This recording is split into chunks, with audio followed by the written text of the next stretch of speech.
Hello friends, welcome to crazy GK trick. दोस्तों, NTPC exam को ध्यान में रखते हुए जीएस की हमारी वीडियो मॉक टेस्ट सीरीज चल रही है और आज के इस वीडियो में हम छठा मॉक टेस्ट लगाने वाले हैं। लगातार हमारी ये 20 वीडियो की सीरीज़ है। 20 मॉक टेस्ट लगाएंगे हम एग्जाम से पहले। डेली सुबह 7:30 बजे एग्जाम तक हम ये मॉक टेस्ट लगाने वाले हैं। आपको एक भी मॉक टेस्ट स्किप नहीं करना है। हर एक मॉक टेस्ट आपको अपनी गलती बताएगा। सेल्फ एनालिसिस के थ्रू आप अपने स्कोर को लगभग 25 से 30% यहाँ पर बढ़ा सकते हैं। जो भी स्टूडेंट लास्ट तक टिकेगा, मतलब लास्ट मॉक टेस्ट तक मेरे साथ जाएगा, 100% वो एग्जाम को क्रैक करेगा। इससे पहले 5 मॉक टेस्ट कंप्लीट हो चुके हैं। अगर आपने वो मॉक टेस्ट नहीं लगाए तो आप प्लेलिस्ट को फॉलो कर लीजिए, वहाँ से आप प्रीवियस मॉक टेस्ट को भी लगा सकते हैं। अच्छा, लेक्चर स्टार्ट करें उससे पहले कुछ ज़रूरी इंस्ट्रक्शन है इस टेस्ट को लगाने के लिए। पहले एक बार जल्दी से हम वो कवर कर लेते हैं, फिर हम टेस्ट की तरफ चलेंगे। पहला, सीरियस बनो। बिस्तर पर लेटे हो तो उठ जाओ। हमको बैठना है टेबल कुर्सी पर, ठीक है। कोई भी टाइम पास वीडियो नहीं होगा। तुम्हारा रियल प्रैक्टिस टेस्ट है, क्योंकि जिस तरीके से तुम प्रैक्टिस करोगे उसी तरीके से पेपर में परफॉर्मेंस होने वाली है। तो पहला चीज़ समझ में आ गया, हमको बिस्तर पर लेटे लेटे वीडियो नहीं देखना है। टेबल कुर्सी पकड़ लो, टेबल कुर्सी पर बैठकर हमको ये वीडियो कंप्लीट करना है, ये टेस्ट लगाना है। दूसरा रूल ये है कि 1 से 40 तक कॉपी के अंदर एक नंबरिंग कर लो। जो भी आपका क्वेश्चन सही हो रहा है या गलत हो रहा है, आपको यहाँ पर टिक करते हुए चलना है। पहला क्वेश्चन अगर सही होता है तो टिक कर दीजिएगा, दूसरा क्वेश्चन गलत हो रहा है तो गलत करना है, तीसरा क्वेश्चन सही हो रहा है तो सही करना है टिक हमको, ठीक है। लास्ट में हम पूरा स्कोर देखेंगे हमारा कि हम कितना स्कोर कर पा रहे हैं। इसमें मैंने कुछ आपके लिए टारगेट भी रखा है। अगर आप 30+ स्कोर कर लेते हो, विच मीन्स एनटीपीसी सीबीटी 1 आपका लगभग निकल ही गया है। अगर आपका स्कोर 25 से 30 के बीच में है तो आप बाउंड्री लाइन पर हो। थोड़ी सी मेहनत की आपको ज़रूरत है, तो जो गलती हो रही है उसको पहचानो और प्रैक्टिस करो। और 25 से अगर कम स्कोर आ रहा है आपका तो घबराना नहीं है, अभी भी समय है। अच्छे से रिवीजन करो। जो मैंने आपको 10,000 एनटीपीसी के 1-लाइनर दिए हैं उनको पढ़ो। यूट्यूब के ऊपर जो मेरी जीएस की मास्टर सीरीज चल रही है एनटीपीसी की, उसको फॉलो करो। आपका स्कोर 30+ हो जाएगा। तीसरा रूल है, एक बार में आपको पूरा टेस्ट लगाना है। टुकड़ों टुकड़ों में मत बांट देना इसको कि 10 क्वेश्चन तो हमने सुबह लगा लिए, 15 क्वेश्चन शाम को लगा लिए, तो ऐसे नहीं चलेगा। जैसा एग्जाम हॉल में बैठते हो ना, वैसे ही पूरा मॉक टेस्ट लगाना है, एक बार में, बिना रुके, बिना डिस्ट्रैक्शन के साथ में। क्लियर? चौथा रूल है, आखिरी रूल, मैं हर एक क्वेश्चन को क्लियर पढ़ूंगा ऑप्शन के साथ में, फिर आपको 5 सेकेंड मिलेंगे। 5 सेकेंड में आपको अपना फाइनल आंसर डिसाइड करना है। उसके बाद में मैं आपको करेक्ट आंसर बताऊंगा इन शॉर्ट एक्सप्लेनेशन। इस तरीके से न सिर्फ प्रैक्टिस होगी बल्कि हर सवाल के पीछे का आपको कॉन्सेप्ट भी क्लियर हो जाएगा। क्लियर हो गया फ्रेंड्स? स्टार्ट करने से पहले एक और चीज, अगर इस पूरे टेस्ट का आपको बाद में प्रैक्टिस करना है तो जो 10,000 1-लाइनर मैंने जीएस के दिए हैं आपको एनटीपीसी के लिए, 29 रुपीज़ का पैकेज है वो। इसी पैकेज में ये 20 वीडियो टेस्ट आपको मिल जाएंगे। वहाँ पर भी आप इस टेस्ट के प्रैक्टिस कर सकते हैं। अगर अभी भी आपने 29 रुपीज़ वाला अगर वो जीएस का पैकेज नहीं लिया है 10,000 1-लाइनर का, तो डिस्क्रिप्शन बॉक्स में लिंक दे रखा है, कमेंट बॉक्स में भी लिंक दे रखा है, वहाँ पर क्लिक कर आप ले सकते हैं। इसके अलावा crazy GK trick application download करोगे तो फाउंडेशन कोर्स का ऑप्शन दिखेगा। इसमें कोर्स बाय अक्षय सर वाला फोल्डर है, इसमें जाओगे, वहां से आप एनरोल कर सकते हो, ठीक है। तो ये कुछ जरूरी इंफॉर्मेशन थी स्टार्ट करने से पहले। अब हम टेस्ट की तरफ जा रहे हैं, तो रेडी हो जाइए, शुरू करते हैं। पहला क्वेश्चन है, भारत के सबसे लंबे समय तक रेल मंत्री कौन रहे हैं? ऑप्शन है लालू प्रसाद यादव, जगजीवन राम, अश्विनी वैष्णव या पीयूष गोयल।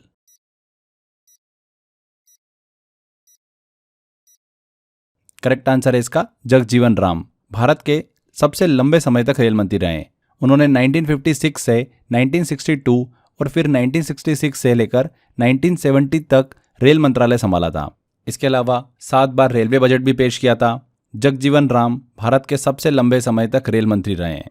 अगर ऐसा पूछ ले एग्जाम में कि भारत की पहली महिला रेल मंत्री कौन थी, तो वो ममता बनर्जी थी। वर्तमान में रेल मंत्री कौन है? अश्विनी वैष्णव है। अगला क्वेश्चन लेते हैं, निम्नलिखित में से कौन सी भारतीय रेलवे की साइट यूनेस्को सूची में शामिल नहीं है? ऑप्शन है Darjeeling Himalayan railway, Nilgiri mountain railway, Chhatrapati Shivaji terminus या फिर उपरोक्त में से कोई नहीं।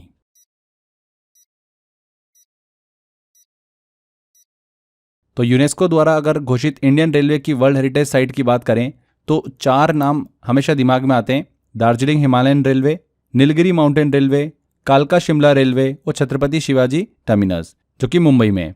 ये 4 जो है इंडियन रेलवे की साइट जो कि यूनेस्को सूची में शामिल है। और यहाँ पर क्या पूछा है कि कौन सी शामिल नहीं है, तो ये तो सभी शामिल है, तो उपरोक्त में से कोई नहीं, डी वाला आंसर सही होगा। नेक्स्ट है, कालसोबाई शिखर निम्नलिखित में से किस भारतीय राज्य में स्थित है? मध्य प्रदेश, महाराष्ट्र, आंध्र प्रदेश या हिमाचल प्रदेश।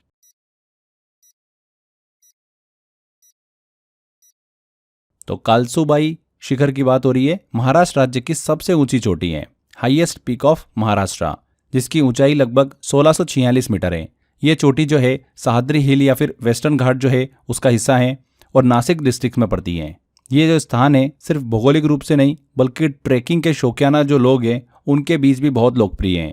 लोग यहाँ पर प्राकृतिक सौंदर्य और साहसिक ट्रैक का आनंद लेते हैं। कालसूबाई चोटी से महाराष्ट्र की घाटी और पर्वतीय दृश्य को देखा जा सकता है। बहुत ही फेमस टूरिस्ट डेस्टिनेशन है महाराष्ट्र की। तो यहाँ पर बी आंसर। उच्चतम न्यायालय द्वारा आज तक की दूसरी सबसे बड़ी संविधान पीठ किस केस में बनी है? ऑप्शन है गोलकनाथ केस में, मिनवर्रा मिल्स केस में, बैंकों के राष्ट्रीयकरण केस में, या इनमें से कोई नहीं।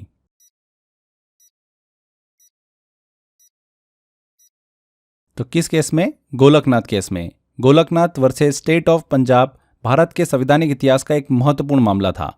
इस केस में सुप्रीम कोर्ट की 11 जजों की संविधान पीठ बनाई गई थी। कितनी? 11 जजों की, जो अब तक की दूसरी सबसे बड़ी बेंच मानी जाती हैं।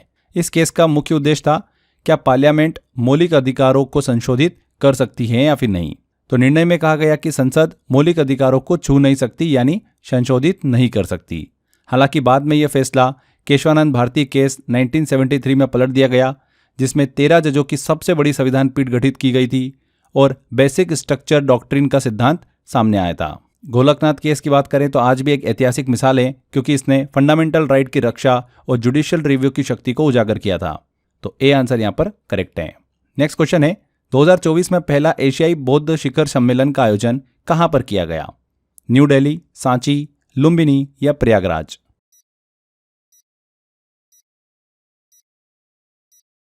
तो भारत सरकार के मिनिस्ट्री ऑफ कल्चर और इंटरनेशनल बुद्धिस्ट कॉन्फेडरेशन IBC के सहयोग से 5 से 6 नवंबर 2024 को पहला एशियन बुद्धिस्ट समिट जो है वो आयोजित किया गया। कहां पर? न्यू दिल्ली में। इस ऐतिहासिक कार्यक्रम में भारत की माननीय जो राष्ट्रपति है वो मुख्य अतिथि के रूप में शामिल हुई थी।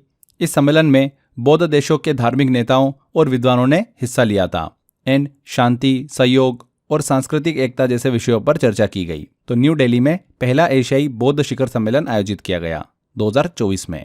यहाँ पर new Delhi A answer correct है।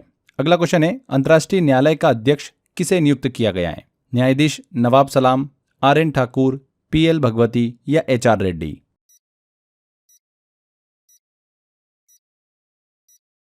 तो लेबनान के जज हैं नवाब सलाम। उनको 2024 में international court of justice ICJ का नया प्रेसिडेंट नियुक्त किया गया था। अंतर्राष्ट्रीय न्यायालय की बात करें तो इसकी स्थापना 1945 में हुई थी। इसका मुख्यालय कहाँ पर है? नीदरलैंड के हेग शहर में है। ये संयुक्त राष्ट्र UN की प्रिंसिपल जुडिशरी बॉडी है। इसका काम क्या होता है? देशों के बीच कानूनी विवादों को सुलझाना और अंतर्राष्ट्रीय कानून की व्याख्या करना। तो ए आंसर न्यायाधीश नवाब सलाम।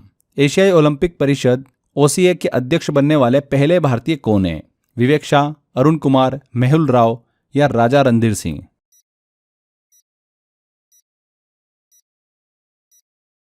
करेक्ट आंसर है इसका राजा रणधीर सिंह।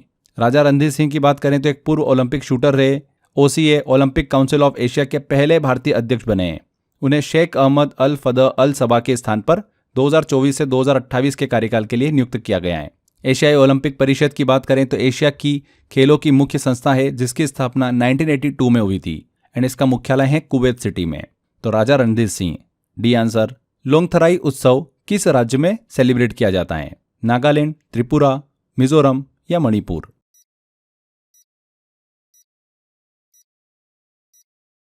तो करेक्ट आंसर है इसका त्रिपुरा।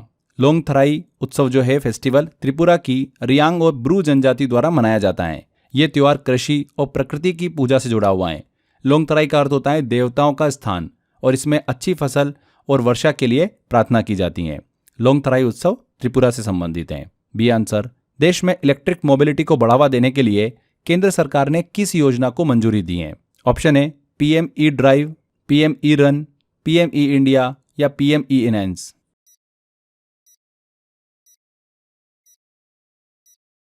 तो करेक्ट आंसर है इसका PM E drive. PM E drive इसका फुल फॉर्म है PM electric drive revolution in innovation vehicle enhancement. Bharat सरकार के द्वारा 2024 में शुरू की गई एक प्रमुख योजना है, जिसका उद्देश्य क्या है? देश में इलेक्ट्रिक व्हीकल को बढ़ावा देना। इस योजना को प्रधानमंत्री नरेंद्र मोदी की अध्यक्षता में केंद्रीय मंत्रिमंडल ने मंजूरी दी थी। इस स्कीम के तहत लगभग 10,000 से 11,000 करोड़ रुपए की धनराशि स्वीकृत की गई है। इसका कार्यकाल 2 वर्षों का रखा गया है। योजना का उद्देश्य बेसिकली देश में स्वच्छ ऊर्जा, सस्टेनेबल ट्रांसपोर्ट और नई तकनीक आधारित वाहनों को बढ़ावा देना है। तो पीएम ई ड्राइव, यहाँ पर ए आंसर करेक्ट होगा। निम्न में से कौन सी कृति मुगल भारत के इतिहास के संबंध में विचारणीय या फिर संदर्भ योग्य नहीं है? ऑप्शन है आलमगीरनामा, शाहनामा, शाहजहांनामा या अकबरनामा।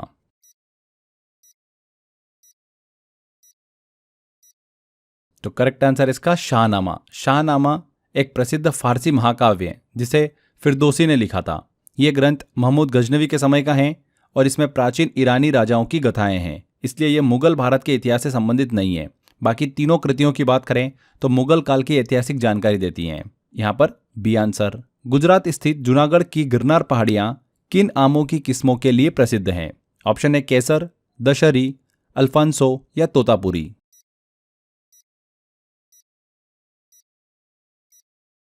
तो करेक्ट आंसर है इसका केसर। गुजरात राज्य के जूनागढ़ जिले की गिरनार पहाड़ियां जो है वो केसर आमों के लिए जानी जाती हैं। इसे अक्सर सौराष्ट्र का सोना भी कहा जाता है क्योंकि इसका स्वाद, टेस्ट, इसकी फ्रेग्रेंस और क्वालिटी इसे भारत के सबसे बेहतरीन आमों में से एक बनाती हैं। केसर आम का उत्पादन मुख्य रूप से तलाला गिर और गिरनार क्षेत्र में होता है। इसे जीआई टैग भी प्राप्त है जो इसे एक विशिष्ट पहचान देता है। तो केसर।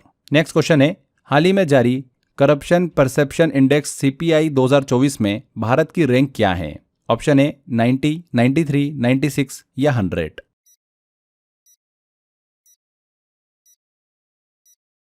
तो ट्रांसपेरेंसी इंटरनेशनल द्वारा जारी करप्शन परसेप्शन इंडेक्स सीपीआई 2024 में भारत की रैंक जो रही है वो 96 रही है। पिछली बार 2023 की तुलना में बात करें तो 3 स्थान यहाँ पर गिरावट दर्ज की गई। 2023 में भारत की रैंक 93 थी, तो 2024 में कितनी हो गई है? 96 हो गई है। सीपीआई इंडेक्स ये दर्शाता है कि किसी देश में सरकारी क्षेत्र जो है पब्लिक सेक्टर, उसमें भ्रष्टाचार को किस तरह से परसेप्शन धारणा के आधार पर देखा जा रहा है। इस इंडेक्स में बात करें तो रैंक 1 पर डेनमार्क है, रैंक 2 पर फिनलैंड और रैंक 3 पर है सिंगापुर। सबसे अंतिम स्थान पर है साउथ सूडान जो दुनिया के सबसे भ्रष्ट देशों में गिना गया है। अगला क्वेश्चन लेते हैं, मुस्लिम लीग ने किस दिन को प्रत्यक्ष कार्रवाई दिवस, डायरेक्ट एक्शन डे अथवा सीधी कार्रवाई दिवस के रूप में घोषित किया था? ऑप्शन है 3 सितंबर 1946, 16 मई 1946, 16 अगस्त 1946 या 4 दिसंबर 1946।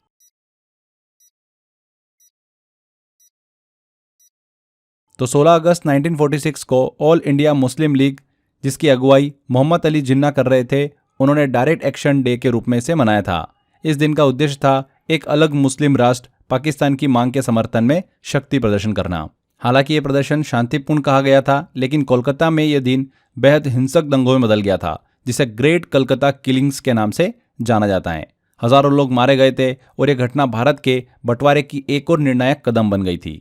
तो 16 अगस्त 1946 को डायरेक्ट एक्शन डे के रूप में घोषित किया था। अगला क्वेश्चन लेते हैं, निम्नलिखित में से कौन सा शिखर झारखंड का सबसे ऊंचा शिखर है?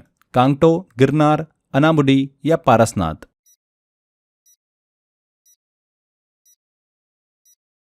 करेक्ट आंसर है यहां पर पारसनाथ हिल। ये झारखंड का सबसे ऊंचा शिखर है जिसकी ऊंचाई लगभग 1365 मीटर है। जैन धर्म के लिए एक पवित्र तीर्थ स्थल भी है क्योंकि 23 में से 20 जैन तीर्थंकरों ने यहीं पर ही मोक्ष प्राप्त किया था। यह न सिर्फ भौगोलिक दृष्टि से इंपॉर्टेंट है बल्कि धार्मिक और सांस्कृतिक रूप से भी बहुत ही अहम है। तो पारसनाथ जो है ये झारखंड की सबसे ऊंची चोटी है, सबसे ऊंचा शिखर है। अगला क्वेश्चन लेते हैं, आवर्त सारणी के संदर्भ में पिकोमीटर नामक इकाई का उपयोग किसको मापने के लिए किया जाता है? ऑप्शन है एटॉमिक रेडियस, परमाणु त्रिज्या, मोलर द्रव्यमान, मोलर मास, परमाणु घनत्व या चक्रण क्वांटम संख्या, spin quantum number.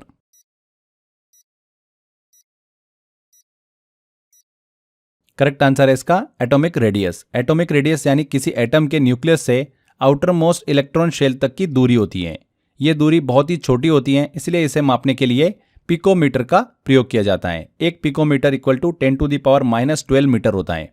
Periodic table में एटॉमिक रेडियस लेफ्ट से राइट जाने पर घटती हैं और टॉप से बॉटम जाने पर बढ़ती हैं। इसलिए एटॉमिक साइज को एक्सप्रेस करने के लिए पिकोमीटर सबसे उपयुक्त यूनिट है।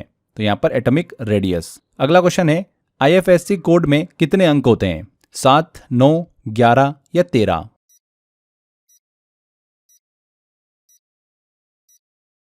करेक्ट आंसर है इसका 11।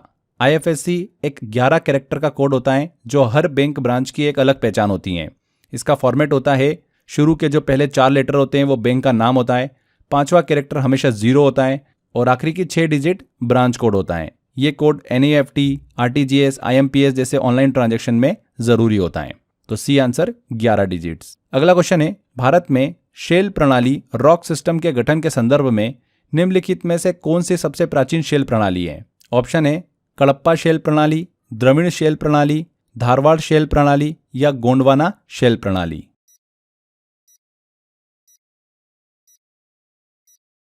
यहां पर करेक्ट आंसर है धारवाड़ शेल प्रणाली। धारवाड़ रॉक सिस्टम भारत की सबसे पुरानी चट्टानी प्रणाली मानी जाती है। इसका निर्माण प्राचीन भूवैज्ञानिक काल में हुआ था। ये चट्टानें लगभग 2.5 से 3 अरब वर्ष पुरानी मानी जाती हैं। ये जो शिलाएं हैं मुख्य रूप से कर्नाटक, तेलंगाना, छत्तीसगढ़ और ओडिशा जैसे क्षेत्रों में पाई जाती हैं। इन रॉक्स में मिनरल्स जैसे कि लोहा, मैग्नीज, सोना, तांबा, अब्रक ये प्रचुर मात्रा में मिलते हैं। इसीलिए ये भारत की खनिज संपदा की रीढ़ भी मानी जाती हैं। तो धारवाड़ शेल प्रणाली सी आंसर। निम्नलिखित में से कौन सा द्वीप लक्षद्वीप द्वीप समूह का सबसे बड़ा द्वीप है? ऑप्शन है अंद्रोथ द्वीप, अगत्ती द्वीप, कावारत्ती द्वीप या मिनिकॉय द्वीप।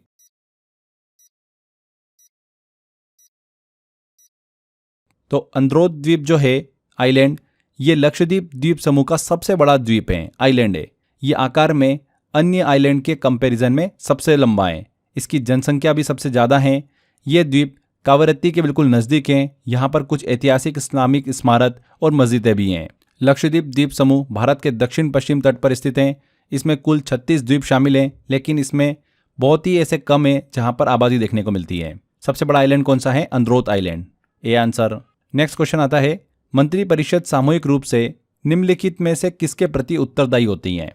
राष्ट्रपति, प्रधानमंत्री, लोकसभा या राज्यसभा।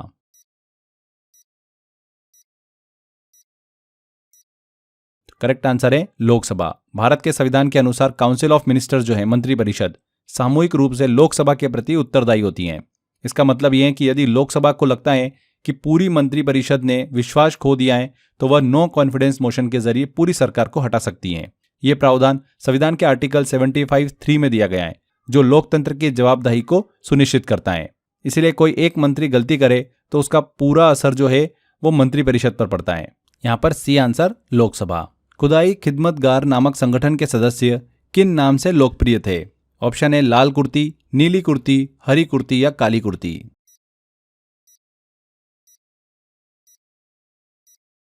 तो खुदाई खिदमतगार एक अहिंसात्मक आंदोलन था जिसकी स्थापना खान अब्दुल गफ्फार खान ने की थी। इस संगठन के सदस्य लाल रंग की वर्दी पहनते थे, इसी वजह से उन्हें रेड शर्ट्स, लाल कुर्ती के नाम से जाना जाता था। यह आंदोलन विशेष रूप से पेशावर और उत्तर पश्चिम सीमांत प्रांत में सक्रिय था। इस आंदोलन का उद्देश्य क्या था? ब्रिटिश शासन के खिलाफ विरोध और शांति एंड सेवा और शिक्षा के माध्यम से समाज में सुधार लाना, ए आंसर। यहाँ पर आगे बढ़े, 20 सेकंड के अंदर जल्दी से मैं एक छोटी सी इन्फॉर्मेशन आपको दे देता हूँ। लास्ट टाइम के लिए NTPC का कंप्लीट पैकेज हमने आपके लिए अवेलेबल करा दिया है। GS, मैथ्स एंड रीजनिंग तीनों की यहाँ पर आपको ई बुक मिल जाएगी इस पैकेज के अंदर। मैथ्स के टॉपिक वाइज आपको यहाँ पर ई बुक मिल जाएगी विथ सॉल्यूशन के साथ में, ऐसे रीजनिंग की भी मिल जाएगी। एंड GS के आपको यहाँ पर लास्ट टाइम रिवीजन के लिए 1 लाइनर दिए गए हैं। तो 64 रुपीज़ का पैकेज है मात्र, ये आप ले सकते हैं इसको। डिस्क्रिप्शन बॉक्स और कमेंट बॉक्स में लिंक दे रखा है। इसके अलावा क्रेजी जीके ट्रिक एप्लीकेशन में जाएंगे, फाउंडेशन कोर्स में कोर्स बाय अक्षय सर वाला फोल्डर दिखेगा, इसमें जाएंगे तो ये पैकेज आपको मिल जाएगा। इसमें डेली एक मॉक टेस्ट भी हम आपके लिए अवेलेबल करा रहे हैं, जिससे कि आप सेल्फ एनालिसिस कर सकते हैं, प्रैक्टिस कर सकते हैं। तो एक छोटी सी इन्फॉर्मेशन थी। चलिए अगला क्वेश्चन है, हाल ही में भारत और किस देश की सीमा पर दारंगा इमिग्रेशन चेक पोस्ट शुरू किया गया? भूटान, नेपाल, म्यांमार या पाकिस्तान।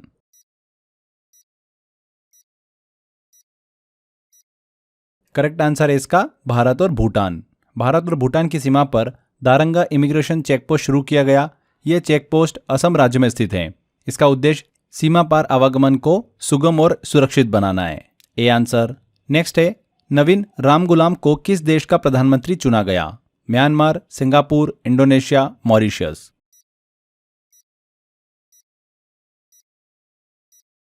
नवीन रामगुलाम एक वरिष्ठ राजनीतिक नेता हैं जो मॉरिशस देश से संबंध रखते हैं। हाल ही में उन्हें फिर से मॉरिशस का प्रधानमंत्री चुना गया है। वे पहले भी इस पद पर कार्य कर चुके हैं और मॉरिशस की राजनीति में एक अनुभवी चेहरा माने जाते हैं। तो डी आंसर मॉरिशस। मॉरिशस का प्रधानमंत्री चुना गया।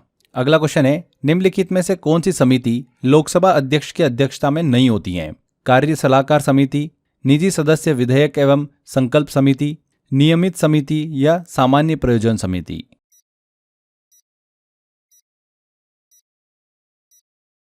तो इसका करेक्ट आंसर है committee on private members bills and resolutions, निजी सदस्य विधेयक एवं संकल्प समिति, बी आंसर। इस कमेटी की जो अध्यक्षता है वो लोकसभा के डिप्टी स्पीकर करते हैं। इस समिति का काम क्या होता है? उन विधायकों और प्रस्तावों की समीक्षा करना जिन्हें सांसद निजी तौर पर लाते हैं। इसीलिए ये अकेली ऐसी समिति है जो स्पीकर के बजाय डिप्टी स्पीकर की अध्यक्षता में चलती है। बाकी जितनी भी हैं जैसे कि business advisory committee, rule committee या जनरल पर्पस कमेटी, ये सभी लोकसभा अध्यक्ष की अध्यक्षता में चलती हैं। यहाँ पर बी आंसर बिल्कुल करेक्ट है। नेक्स्ट क्वेश्चन लेते हैं, निम्नलिखित में से कौन सी संस्था प्रधानमंत्री की अध्यक्षता में नहीं होती है? राष्ट्रीय एकता परिषद, क्षेत्रीय परिषद, वैज्ञानिक एवं औद्योगिक अनुसंधान परिषद या राष्ट्रीय गंगा नदी बेसिन प्राधिकरण?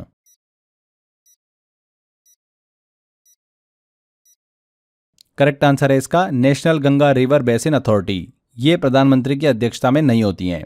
भारत में कई शीर्ष संस्थाओं की अध्यक्षता प्रधानमंत्री करते हैं। National integration council, NIC, national एकता परिषद, zonal council, council of scientific and industrial research, ऐसी कई संस्थाएं जिनकी अध्यक्षता प्रधानमंत्री करते हैं। लेकिन राष्ट्रीय गंगा नदी बेसिन प्राधिकरण जो है इसकी अध्यक्षता प्रधानमंत्री नहीं करते हैं। पहले इसकी अध्यक्षता प्रधानमंत्री करते थे, अब इसे बदलकर नेशनल गंगा काउंसिल कर दिया है जिसकी अध्यक्षता भारत के राष्ट्रपति करते हैं, प्रेसिडेंट करते हैं। तो डी आंसर सही होगा। नेक्स्ट क्वेश्चन है, श्रीमती शारदा सिन्हा जिन्हें मरणोपरांत पद्म विभूषण से सम्मानित किया गया किस राज्य से संबंधित हैं? मध्य प्रदेश, उत्तर प्रदेश, बिहार या झारखंड?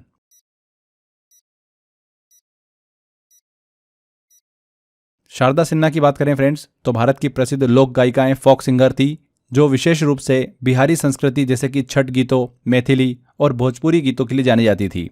उन्हें पद्म विभूषण मरणोपरांत दिया गया जो भारत का दूसरा सबसे बड़ा नागरिक सम्मान है। उनका संगीत खासकर बिहार के पर्व त्योहारों से जुड़ा होता था। उन्होंने भारतीय लोक संगीत को अंतर्राष्ट्रीय पहचान दिलाई है। तो बिहार से संबंधित थी, सी आंसर। भारत और कौन सा देश मिलकर वर्ष 2026 को संस्कृति, पर्यटन और आर्टिफिशियल इंटेलिजेंस वर्ष के रूप में सेलिब्रेट करेंगे? फ्रांस, स्पेन, श्रीलंका या नेपाल?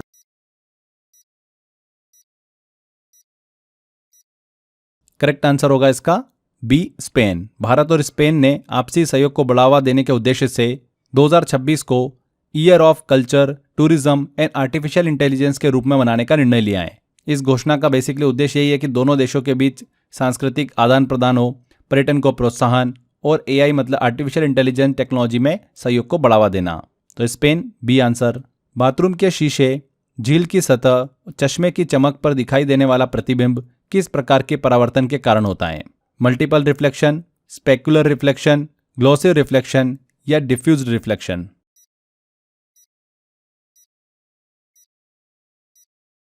तो जब प्रकाश किसी साफ या सपाट और चमकदार सतह से टकराता है तो वह एक निश्चित दिशा में ही वापस लौट जाता है। इसको कहते हैं स्पेक्युलर रिफ्लेक्शन, नियमित परावर्तन। तो बी आंसर सही होगा। इसी कारण से हम बाथरूम मिरर में क्लियरली इमेज देख पाते हैं। इसके विपरीत अगर सतह रफ हो जैसे कि दीवार या पेपर तो रिफ्लेक्शन बिखर जाता है, इसे डिफ्यूज रिफ्लेक्शन कहते हैं। तो बी आंसर नियमित परावर्तन, स्पेक्युलर रिफ्लेक्शन। अगला क्वेश्चन है, हाल ही में अंतर्राष्ट्रीय ओलंपिक समिति की पहली महिला और अफ्रीकी अध्यक्ष के रूप में किसे नियुक्त किया गया? फातिमा समोरा, निगोजी इवेला, क्रिस्टी कोवेंट्री या एलेन जॉनसन सरलीफ?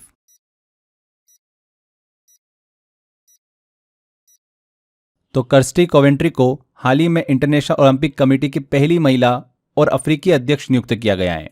वो जिम्बाब्वे से आती है और एक पूर्व ओलंपिक स्वर्ण पदक विजेता तैराक भी रह चुकी हैं। C answer. वैज्ञानिकों ने हाल ही में 128 नए चंद्रमा खोजे जिससे इस ग्रह के चंद्रमाओं की कुल संख्या 274 हो गई। यह ग्रह कौन सा है? जुपिटर, मार्स, सैटर्न या यूरेनस?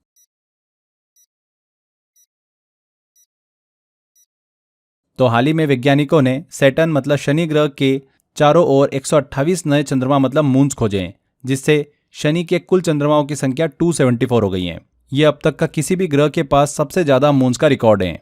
शनि एक गैस जायंट है, इसकी खूबसूरत रिंग्स और अब इसकी चंद्रमा की संख्या इसे और भी रोचक बना देती हैं। तो यहाँ पर Saturn Shani C answer correct होगा। जर्मनी की रेडियो सेवा के भाग के रूप में आजाद हिंद रेडियो सेवा किस वर्ष शुरू की गई थी? ऑप्शन है 1942, 1938, 1940 या 1939।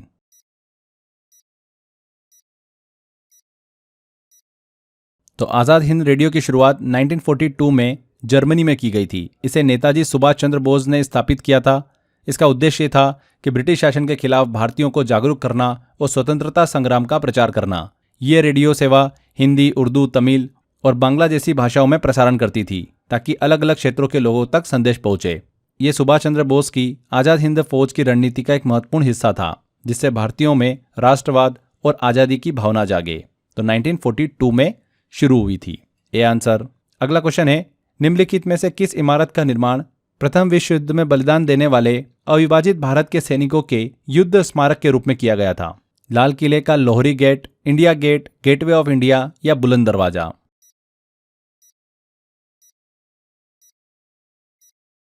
करेक्ट आंसर है इंडिया गेट। इंडिया गेट, जिसे प्रथम विश्व युद्ध और अफगान युद्ध में शहीद हुए अविभाजित भारत के लगभग 84,000 सैनिकों की याद में 1921 में बनवाया गया था। इसका डिजाइन किसने किया था? सर एडविन लुटियंस ने। इसे एक युद्ध स्मारक वॉर मेमोरियल के रूप में बनाया गया। इसमें शहीदों के नाम भी खुदे हुए हैं। बाद में 1971 में भारत पाकिस्तान युद्ध के बाद इसके नीचे अमर जवान ज्योति भी जोड़ी गई थी। India Gate B answer. निम्नलिखित में से कौन सा सुमेलित नहीं है? स्वराज दल, CR दास, वैज्ञानिक समाज, MN रॉय, भूदान आंदोलन, विनोबा भावे या वेद समाज, घरालू नायडू?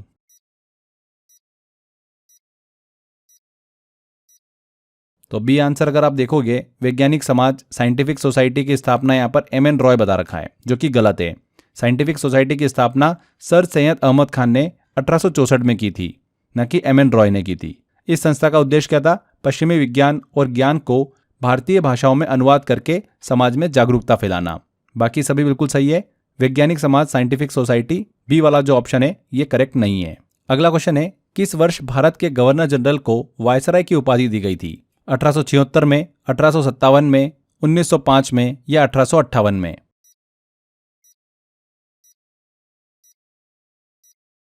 करेक्ट आंसर है इसका 1858 में। 1857 की क्रांति के बाद ब्रिटिश सरकार ने ईस्ट इंडिया कंपनी के शासन को समाप्त करके भारत को सीधे ब्रिटिश क्राउन के अधीन कर दिया था।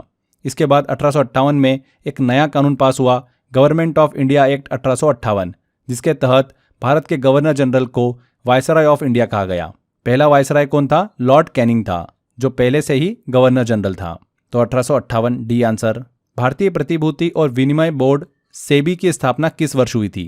1988, 1992, 1999 या 1940?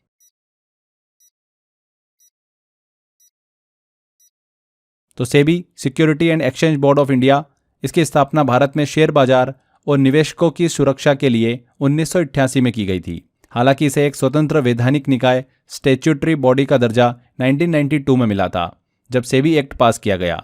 सेबी का बेसिकली काम क्या होता है? स्टॉक मार्केट को रेगुलेट करना, निवेशकों के अधिकारों की रक्षा करना, धोखाधड़ी और इनसाइडर ट्रेडिंग को रोकना। तो ये सभी काम होता है सेबी का। इसका मुख्यालय मुंबई में है। तो 1988। सरकार के कुल व्यय और ऋण को छोड़कर कुल प्राप्तियों के बीच के अंतर को क्या कहा जाता है? ऑप्शन है राजस्व घाटा रेवेन्यू डेफिसिट, प्राथमिक घाटा प्राइमरी डेफिसिट, राजकोषीय घाटा फिस्कल डेफिसिट या व्यापार घाटा ट्रेड डेफिसिट।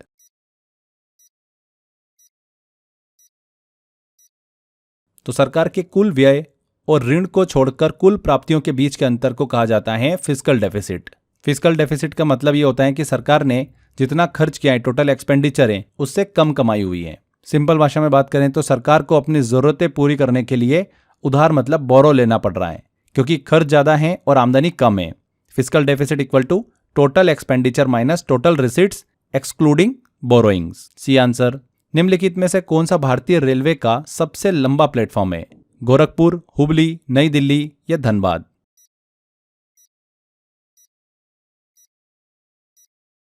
तो बी आंसर सही होगा, हुबली। हुबली जंक्शन, जिसे अब श्री शुद्धरूढ़ स्वामी हुबली स्टेशन भी कहा जाता है, कर्नाटक राज्य में स्थित और भारत का सबसे लंबा रेलवे प्लेटफॉर्म है। इसकी लंबाई लगभग 1507 मीटर है, जो इसे न केवल भारत बल्कि दुनिया के सबसे लंबे प्लेटफॉर्म में से एक बनाता है। पहले यह रिकॉर्ड गोरखपुर के नाम था। 1366 मीटर लंबा था गोरखपुर रेलवे स्टेशन, लेकिन अब हुबली ने इसका स्थान ले लिया है। ये जो स्टेशन है साउथ वेस्टर्न रेलवे जोन के अंतर्गत आता है। तो बी आंसर। निम्नलिखित में से कौन सा संघ एनेलिडा का एग्जाम्पल है? हुकवॉर्म, फाइलोरिया, अर्थवॉर्म मतलब केचुआ या राउंडवॉर्म?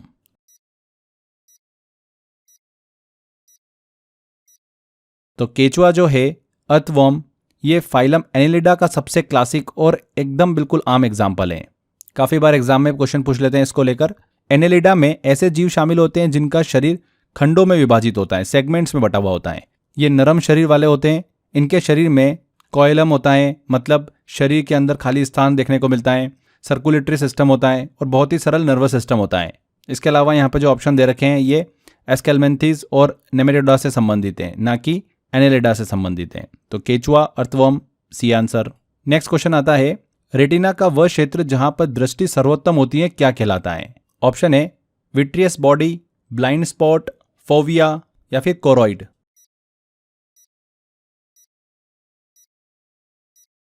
तो करेक्ट आंसर है इसका फोविया गर्तिका। आंख के रेटिना का सबसे छोटा सा डिप्रेशन होता है। यहाँ कोन कोशिकाएं जो होती है सबसे ज्यादा होती हैं, तेज, स्पष्ट और रंगीन दृश्य देखने में हेल्प करती हैं। यहाँ किसी भी प्रकार की रॉड सेल नहीं होती हैं, इसलिए यह भाग सिर्फ हाई क्लियरिटी और डे लाइट विजन के लिए रिस्पॉन्सिबल होता है। तो फोविया गर्तिका, सी आंसर। मानव की आंख इनमें से किस सिद्धांत पर काम करती हैं? प्रकाश के प्रकीर्णन, डिस्पर्जन ऑफ लाइट, प्रकाश के परिक्षेपण, रिफ्लेक्शन ऑफ लाइट, प्रकाश के अपवर्तन, रिफ्रैक्शन ऑफ लाइट या फिर प्रकाश के परावर्तन, डिफ्रैक्शन ऑफ लाइट।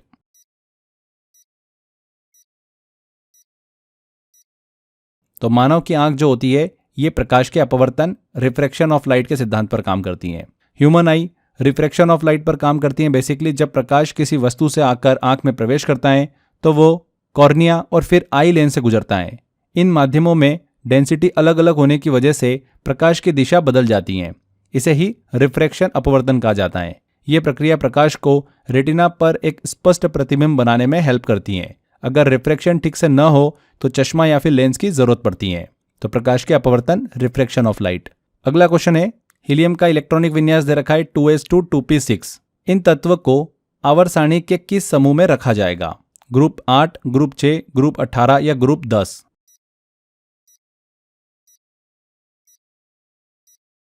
तो इलेक्ट्रॉनिक कॉन्फ़िगरेशन यहां पर यह शो कर रहा है कि तत्व की आउटर मोस्ट शेल जो है पूरी तरीके से भरी हुई है। ऐसे तत्व जो है निष्क्रिय गैस, नोबल गैस कहलाते हैं और ये ग्रुप 18 में आते हैं। तो यहां पर समूह 18, ग्रुप 18, सी आंसर करेक्ट है। तो ये 40 क्वेश्चन हमारे यहाँ पर कंप्लीट होते हैं। आई होप आपने ज़्यादा से ज़्यादा क्वेश्चन बिल्कुल सही करे होंगे। जिन भी स्टूडेंट्स ने 1000 अगर वन लाइनर को ध्यान से पढ़ा होगा और जो भी मैंने क्वेश्चंस अभी यूट्यूब पे सॉल्व कराए मास्टर वीडियो सीरीज़ के अंतर्गत, उन्होंने सारे क्वेश्चन बड़ी आसानी से बना लिए होंगे। अब आपको करना ये है कि जो भी आपका स्कोर आया है उसको कमेंट बॉक्स में कमेंट करिएगा। पता चलेगा इससे कि आपका स्कोर क्या चल रहा है और अपने साथ ईमानदार रहिएगा। जो भी आपका फाइनल स्कोर है वही कमेंट करिएगा, जिससे आप नेक्स्ट टाइम अपने स्कोर को इम्प्रूव कर सके। अपनी गलती को पहचानो, एनालिसिस करो कि कौन सा पार्ट आपका वीक है, उसको रिवाइज करो एंड ये चीज़ें आपकी एग्ज़ाम में काम आएगी। आपके एग्ज़ाम के स्कोर को 25 से 30% बढ़ाएगी। एनटीपीसी को लेकर 20 वीडियो मॉक टेस्ट मैं आपके लिए लेकर आने वाला हूँ यूट्यूब पर। बेटर होगा कि आप अपनी प्रिपरेशन को अच्छा रखें। एनटीपीसी के लिए अगर जीएस को लेकर अगर आप प्रॉब्लम फेस कर रहे हैं तो जीएस का मैंने बहुत अच्छा सॉल्यूशन बना रखा है आपके लिए। देखिए आपके पास ऑप्शन अवेलेबल है। मैंने आपको जीएस के लिए फ्रेंड्स 10,000 वन लाइनर दे रखे हैं, उनको अच्छे से पढ़ लीजिए। प्रीवियस ईयर क्वेश्चन भी है और ऐसे क्वेश्चन भी है जो एग्जाम के अंदर पूछे जा सकते हैं। बहुत ही सिस्टमेटिक तरीके से मैंने उसको आपके लिए प्लान कर रखा है। इसके अलावा जो हम ये 20 वीडियो मॉक टेस्ट लगाने वाले हैं इनकी आप प्रैक्टिस कर सकते हैं। ये भी मैंने इसी पैकेज में जो अपना 10,000 वन लाइनर वाला पैकेज है जीएस का, इसी में मॉक टेस्ट डाल दिए हैं। आप इसकी वहाँ पर प्रैक्टिस भी कर सकते हैं। तो अलग से आपको कहीं पे भी जाने की ज़रूरत नहीं है। 10,000 जीएस के वन लाइनर वाला पैकेज ले लो। 29 रुपीज़ प्राइस है इसकी मात्र। प्रिंट आउट ले लेना, 30-40 रुपये में प्रिंट आउट निकल जाएगा आपका। अच्छे से रिविज़न करते रहो। कहाँ से लोगे आप ये? तो डिस्क्रिप्शन बॉक्स और कमेंट बॉक्स में लिंक दे रखा है, यहाँ से भी आप इस पैकेज को ले सकते हो। इसके अलावा crazy GK trick application download करोगे, वहाँ पर फाउंडेशन कोर्स वाला एक फोल्डर है, जिसमें जाओगे तो कोर्स बाय अक्षय सर वाला फोल्डर दिखेगा, इसमें आपको मिल जाएगा। ऊपर ही ऊपर ऑप्शन दे रखा है, वहाँ पर आप क्लिक कर इसको एनरोल कर सकते हैं। तो आज के सेशन में फ्रेंड्स इतना ही। वीडियो अगर अच्छा लगा है, मेहनत अच्छी लगी है तो वीडियो को लाइक ज़रूर कर दीजिएगा, शेयर जरूर कर दीजिएगा एंड कमेंट करके ज़रूर बताइएगा कि वीडियो कैसा लगा। अगर अभी तक आपने चैनल को सब्सक्राइब नहीं कराएं तो सब्सक्राइब कर लीजिए। मिलते हैं अगले वीडियो में। Till then bye bye.